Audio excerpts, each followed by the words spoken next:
So let me just touch on a few specific projects that are pretty neat on the area. The first one is the Bearwallow Project, and it was funded by a grant from the National Fish and Wildlife Foundation. And it's a couple of year grant, and through that grant we received funding to be able to do a lot more prescribed fireworks. So as a result of that grant, we burned over 3,000 acres. Additionally, because we got a pretty good deal to hire contractors to come in, we had excess funds, and we were able to, this summer, we will have some helicopter herbicide applied on some clear cuts that are starting to grow out of useful stand age. We'll reset those, keep those burned and refreshed to produce really good elk, deer, turkey, and other critters habitat. So it's a really neat grant.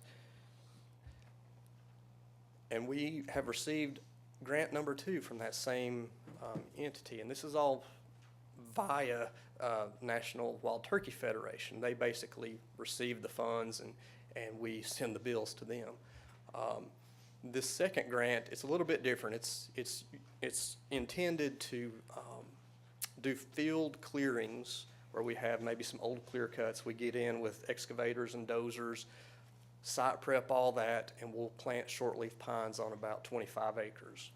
So it's really great to have these outside funds come in, allows us to do a lot more work on the property. A third example is a state wildlife grant from 2016 at Yellow Branch, and you can see the area within the red. It's a lot of young timber with a ton of really thick autumn olive. It's an invasive plant that gets really thick, chokes out everything underneath. With this state wildlife grant, we were able to get in and get heavy equipment in, excavators, and remove a lot of that, reset that. We've gone in and seeded that in wildlife-friendly mixtures, and we've got elk using it. I mean, it's a neat little project. And again, outside funding coming in, we're able to do even more good stuff. And then I think this is the final example, and it's a long-term project. So Rocky Mountain Elk Foundation has provided money to TWRA to do a lot of work in a lot of different areas. But in particular, we have received funding to plant summer and winter plants at the elk viewing tower. So it's a 35-acre field that visitors can come up and look over and see elk use, almost every day. I mean, there's a lot of elk that use that area.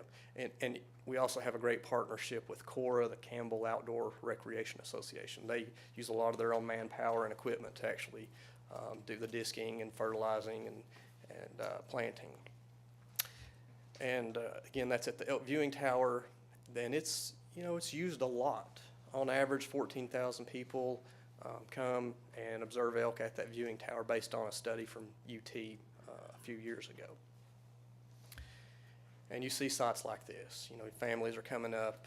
It's a short walk from a parking area, and again, it's very common to see elk, especially if you're out there in January, February.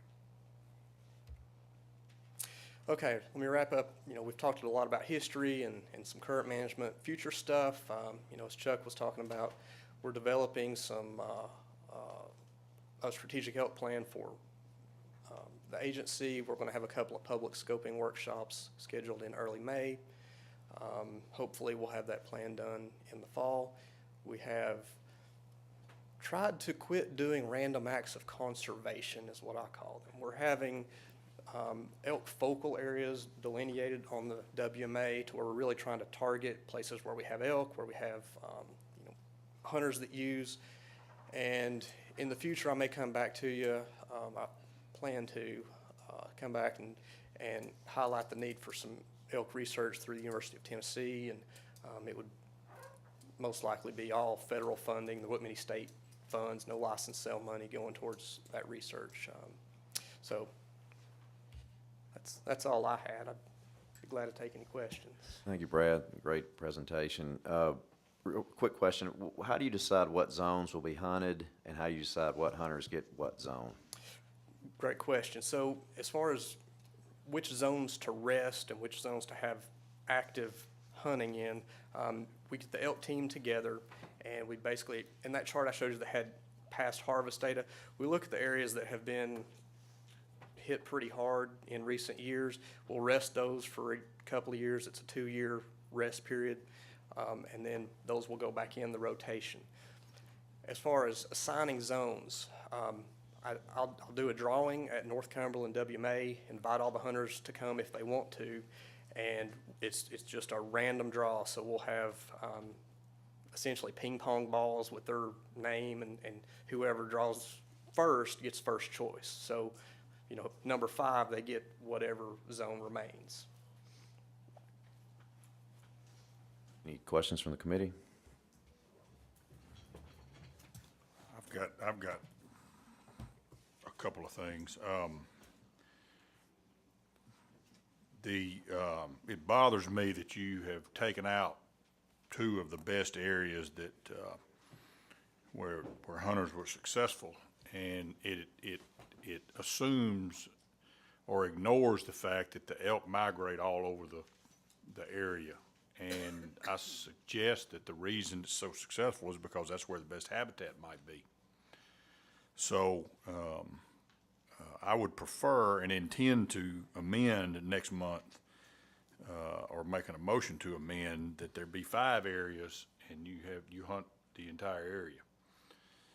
I think that's why we didn't kill as many elk. One of the reasons we didn't kill as many elk as we as successful in the past. I have a question about why the youth hunt couldn't be a full week. And the successful hunters only can hunt weekdays and not weekends. And I wonder why we couldn't get a 7-day hunt. And let's see, there was another one. Are there other user groups that are allowed to hunt or ride ATVs on the area during the hunts? Yes, sir. So folks could be out there riding as long as they're wearing blaze orange. So that doesn't seem to be quite fair to the elk hunters, and I wonder if there couldn't be something to suspend that during the hunts. The other question I have, is there any information provided at the viewing tower for people that might be interested in donating money to the elk project? A lot of people go up there and look and they fill out a questionnaire, but does that the last time I saw it, the questionnaire didn't have anything about how you would donate money. And I would suggest to have something, a brochure or something, that if you're interested in helping offset the cost and you enjoy seeing the elk, here's how you could help us. You could buy a license, you could donate $100. How would you go about doing that? And also, what's the annual budget for the elk program? So I now. have 2 budget codes. The first one is basically the proceeds of the sale of the tag, so that will fluctuate, $9,000, $10,000. And then my other budget, I have about, John Mike may have to come up, I have about $7,000 for supplies, seed, fertilizer, equipment, and then maybe a couple of $1,000s for professional services, $10,000, give or take, plus the 7 to 10 in the other budget code for the sale of the auction tag. That doesn't sound like a lot of money to me. Also, that I skipped over this, but the person that buys the auctioned tag for $9,000, it seems like to me that person ought to get a week to hunt the entire area wherever he wants to, and not be restricted to one of the 5 areas. I think that's all I got right now. Thank you. Any other comments from the committee? One question I've got is, you're talking about those 4-wheelers being able to ride. Are the hunters able to ride a 4-wheeler into the area to be able to hunt off of it since it's so rugged? It depends. So many of our fields that the elk might be using will be behind a gate. So a person could ride their 4-wheeler essentially to the gate, which is likely near the field, and then they would proceed into the field if they're hunting fields. Is that going on right now? Yeah, we had a couple of guys use 4-wheelers. Many of the areas you can get a truck to. Okay. What's your feel on right now if we've got 349 that's around 3% of our population is basically what we're looking at.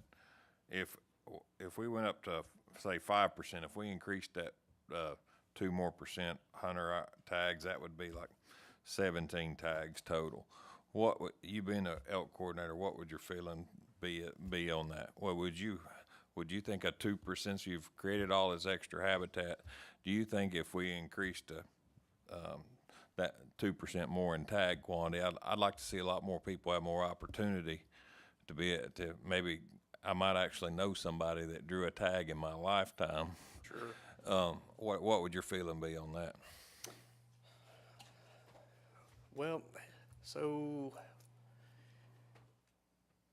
I couldn't really give a percentage or a number right now, but what I would say is my preference would be finding a mechanism to distribute tags to adjacent private lands to incentivize having elk on private property.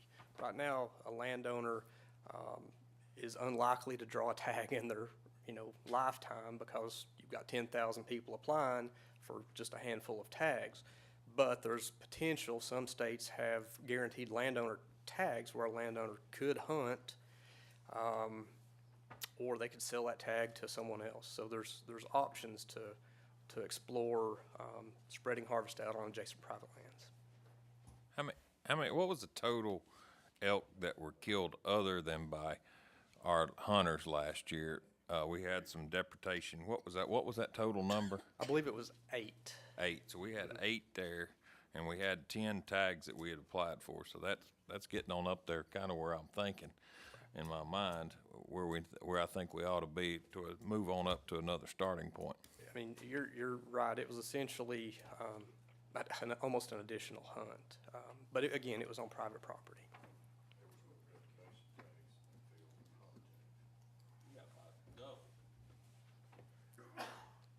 Commissioner Holbert? Thank you, Mr. Chairman.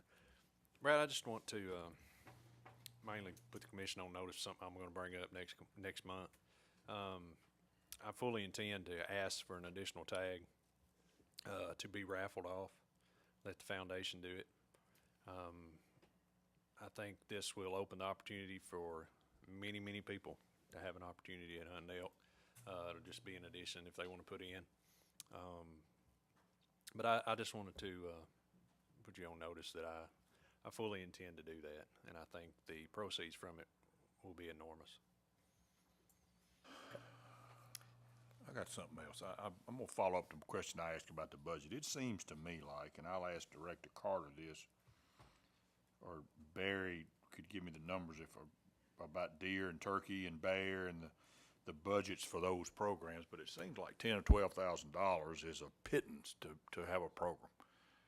And while I know that we're struggling for money, it seems like to me that a legitimate budget ought to be that would really provide for improved habitat and if that's what it's going to take, then I'm okay. But it just doesn't seem like that's enough money to do what you need to do with equipment and manpower and habitat and planning and doing the things you need to do to help with the elk program. And I would like to know what that number looks like, Director Carter.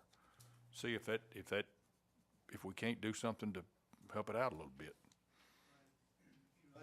John Mike to jump in here, but the figures that Brad just gave you does not include those dollars on the North Cumberland that are budgeted in other budgets that also do work for elk.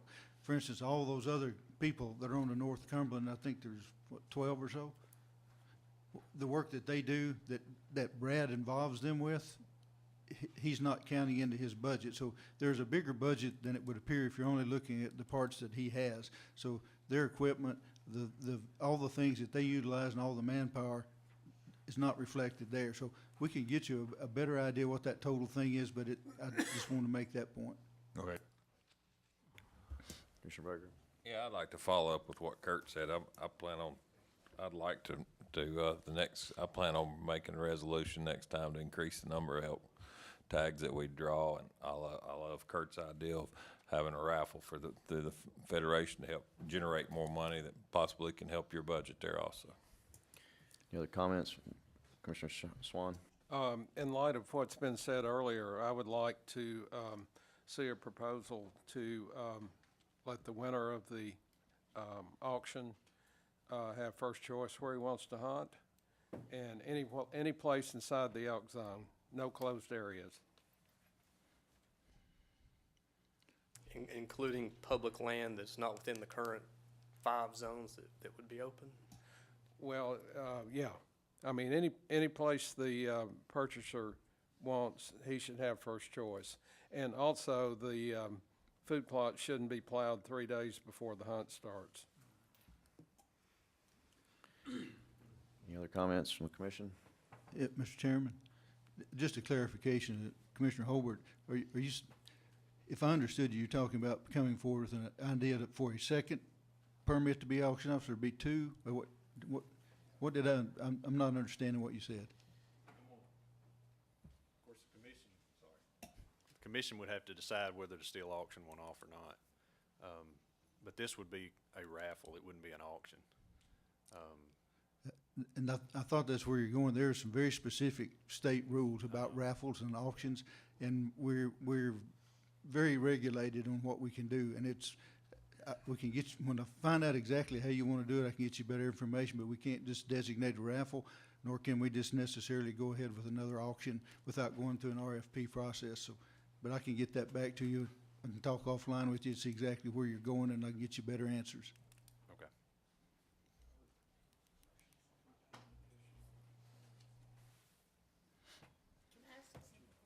Sure. Can a bow hunter put in for both bow and gun? And a gun, so if you put in, you can put in for both seasons, for both hunts? Yes, ma'am. Okay.